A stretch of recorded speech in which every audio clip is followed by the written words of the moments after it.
কি হয়েছে দোস্ত ভূমিকম্প চুপ রে ঘুমা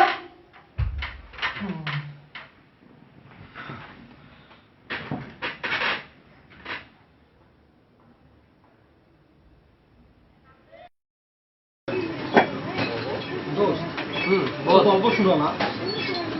গল্প আচ্ছা দাঁড়া একটু চিন্তা কর পাইছি দোস্ত একটা গল্প অনেক অনেকদিন আগের কথা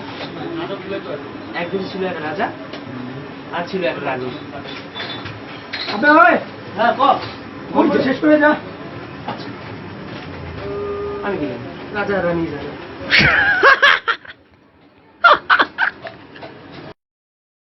বলে আমার কি কোনো দাম নাই আমার 1 টাকা 2 টাকায় কোনো কাম নাই দিতে যদি হয় আমায় হাত খুলে দাও না হলে তুমি এখন গোয়া মারা খা